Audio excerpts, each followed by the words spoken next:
Okay. So this is based on something that's been, I guess, doing the rounds in the game dev community a little bit recently. There was a tweet from an account called Unusual Soft, and what he'd done is he put together a methodology for calculating the potential visibility of tweets based on the number of tweets that have that hashtag, the number of retweets those posts typically average, and the number of followers that the authors who wrote them would have. So this tweet was very popular, and he shared a few examples of some of the kinds of tweets that, or some of the kinds of hashtags, I should say, which can be really effective in the world of games. And I looked at this and I liked it a lot. I thought it was great, but I also thought it needs more. I need to expand on this and test more words, because he was very much testing words that he needed for his game and not looking at the kind of broader spectrum. So what we've done is we've put together the ultimate guide, I think, for how to pick the best Twitter hashtags. So we're going to run through that and give you guys some practical tips on how to pick a hashtag for your post. And yeah, I'll start with a little intro. So for those of you who don't know, Twitter has hashtags. They are the hash sign, or pound sign as it's known in the UK a lot of the times, followed immediately by a word with no space, and that creates a link. And those links are ways of categorizing posts together on social networks, primarily Twitter, but other networks have adopted hashtags as well wholesale since then. You find them on Facebook, you find them on Instagram, you find them on LinkedIn. The value of that for marketers is that some people actually follow these hashtags, or they have a tendency to browse them. They click on them and they like looking through the posts. So they're a potential tool for discovery, for reach, and for growth, which you obviously want if you're trying to promote a game or trying to promote your studio. And what this methodology that this guy's put together gives us is a way to tell, no hashtag is perfect, and ultimately your content is what drives engagement. Like, hashtags aren't a quick fix for that, but hashtags can help give your post a little boost just in the right direction, maybe get it in front of a few more eyes to see if you can build some momentum. And I think of it as like being like seasoning. Like, you wouldn't eat a whole plate of salt, but having some salt and pepper on your meal is like quite a handy way to enhance a meal. So the primary goal is that your content has to be good. These aren't going to save you, no matter how good the hashtag is. And I would also say don't fret about hashtags too much as well. Like, if you have a great post with poor hashtags, it still could do very well. But if you do want some good ones, let's run through some examples. So the best generic games hashtags. So you're looking to attract a wide audience, a broad audience, people who are interested in games. Obviously, these have a lot of competition. They're difficult to do, and there's also different ways of saying games. Do you say games? Do you say video games? Do you pluralize? And the data shows us that the best hashtag to use, this is a right home takeaway you can take right now, is hashtag video games. So one word, video games, after the hashtag. Gaming and games both also do quite well, so those aren't bad either. And our top tip for anyone who's doing generic posts about games, if you're including gameplay, if you're trying to show off a trailer that includes gameplay, for example, the generic hashtag gameplay is actually a higher potential visibility than any of those. So if that's what you're looking for, maybe add the gameplay hashtag rather than one of the generic gaming ones. If you're a games creator, you probably want to talk about the work that you do, and there's lots of options when it comes to talking about what you do on Twitter, and a big community of game developers are on there. So you might be tempted to use like the hashtag dev hashtag, which you could use, and it actually does have a high potential visibility, but it's also very generic. Like, there is kinds of dev in the world that aren't video games dev. There's software dev, there's property development, all sorts of different kinds of dev are competing for eyeballs on that hashtag. So you can combine it with something like hashtag video game, hashtag dev, which you could do, but I think the way to go here is to be more specific. So there's two prime hashtags you can use here: hashtag game design and hashtag game development. Have really high potential visibility and are more specific. They're really clear. There's no ambiguity there. So those would be the ones that I would recommend. And if you're an indie developer as well, one thing you could add is some indication that you're indie. People like to celebrate indie games, or they're sometimes particularly interested in indie games as a concept, as almost as a kind of a genre. So the best hashtag, according to the data, is hashtag indie dev.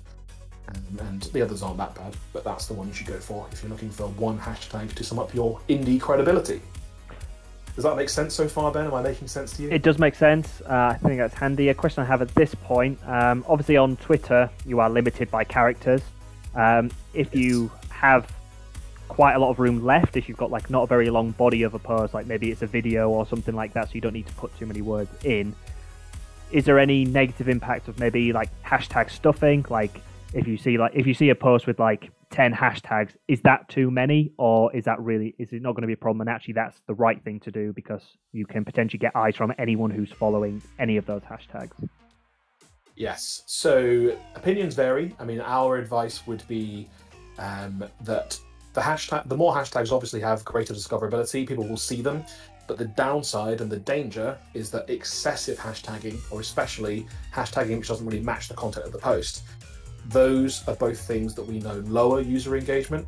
So people will see it, but they're very unlikely to engage with it if they think that it's spam, or they think that you're a bot, or they think that you are hashtag stuffing. Just, they see through. It's almost like, you're taking the piss here. You're putting too many hashtags. Yeah. Like, we can see what you're doing. So the kind of level that I would recommend personally is 2 to 4, that kind of region. 2 to 4 strong hashtags is probably the right region.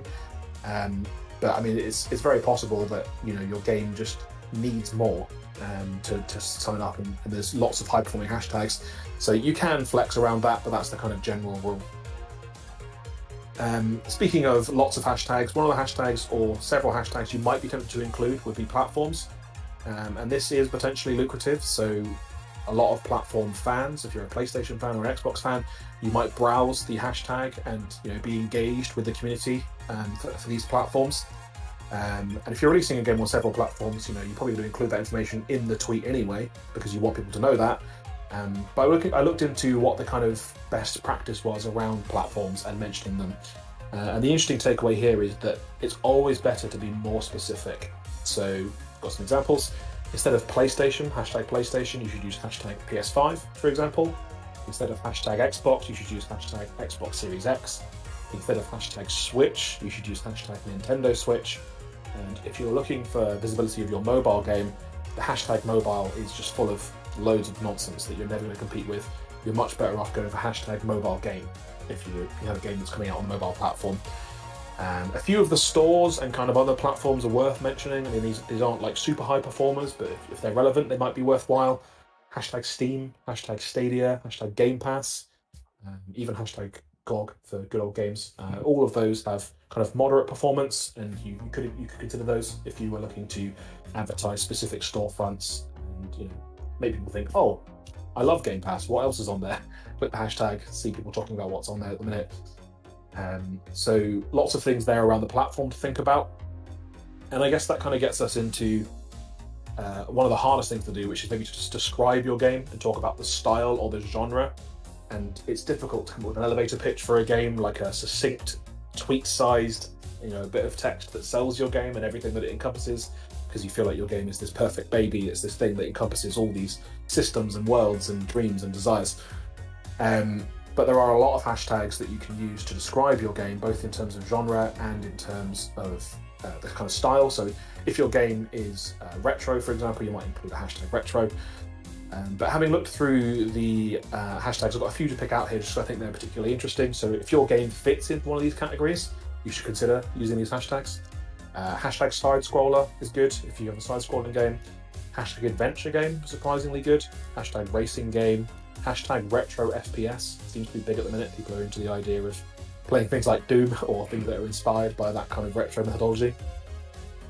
And the best ones, so hashtag pixel art is interesting, really high potential visibility.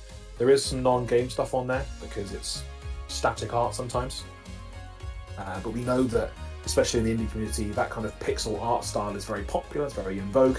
There are a lot of game developers on there and games fans on there who are interested in seeing beautiful games that have been rendered with pixels. And even hashtag low poly as well. People are interested in games that are just kind of, they have that indie aesthetic, I guess. Would you like to guess at least from my research, what the most successful genre is from a hashtag perspective? The most successful genre from a hashtag perspective. I mean, you're not going to get it. I'm going to tell you right now, you're not going to get it. Okay, but my guess was going to be hashtag FPS, which I assume is not correct. It's not correct. Hashtag FPS isn't that bad, actually. But surprisingly to me, although it does make sense the more I think about it, hashtag Metroidvania is really strong. If your game's a Metroidvania, people love Metroidvanias and they get addicted to that gameplay loop and they just want more of them. So if you have a Metroidvania, if that's what you're building, definitely make sure to do some tweets with the hashtag. That was definitely going to be my second guess. You liar.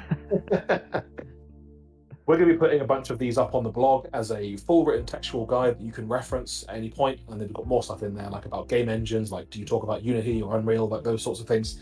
But one last thing I wanted to talk about in terms of practical tips on the show is recruitment, because we know that's a big deal for a lot of studios, a lot of our clients and friends and partners. Deal with recruitment and putting out jobs is difficult. It's kind of competitive, I guess. Like there's lots of people who want to be in games, but it's also sometimes hard to find the good people in games. So we talked about how you could use hashtag game design and hashtag game development. That's true for job tweets as well.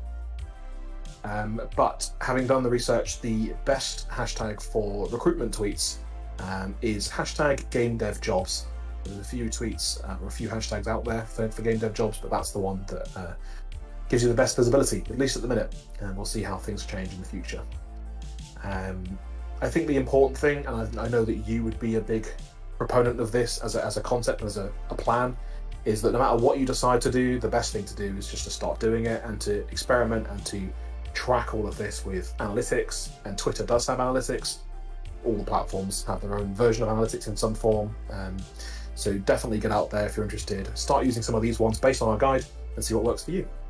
Yeah, definitely big advocates of try, learn, be led by the data. So yeah, definitely, I would definitely agree with you on that point. So that's great. Lots of great advice. Thank you for that, Adam. I just have one more question for you before we sign off. I've asked this in the chat as well, but you mentioned that people follow hashtags. Is there any that you in particular follow over on Twitter to check out gaming stuff? I've seen Dan has put in Screenshot Saturday he likes and Pitch Your Game, the two that he follows. Any that you follow? I do like Screenshot Saturday. I like that's like game devs coming together and talking about what they're building, which is exciting. I think in terms of my own browsing behavior, I think I'm a lot more led by authors and replies than by hashtags. So I really look engaging or looking at and browsing, the tweets from the major manufacturers like Xbox, like PlayStation, and engaging with the replies underneath them, which I think sometimes leads me down a hashtag rabbit hole. But yeah, that would definitely be my kind of approach to things. I love the Xbox Twitter account. They're always tweeting stuff that I just feel that there's someone good is working in their social media team at the minute. They've been doing some good posts recently. And I'm always excited when new stuff comes to Game Pass. That's what I want out of Twitter. I just want immediate notifications when a game's available. So you'll catch me on that hashtag over there, hashtag Game Pass. Nice. Well, thank you very much, Adam. That was super informative. I've learned a lot. I hope everyone in the chat has learned a lot. So yeah, thank you very much. And as Adam said, that blog is going to be on, that's going to be a blog on the EtchPlay site. So head over to etchuk.com/play and you'll be able to find Adam's blog with all his top tips and the best hashtags to use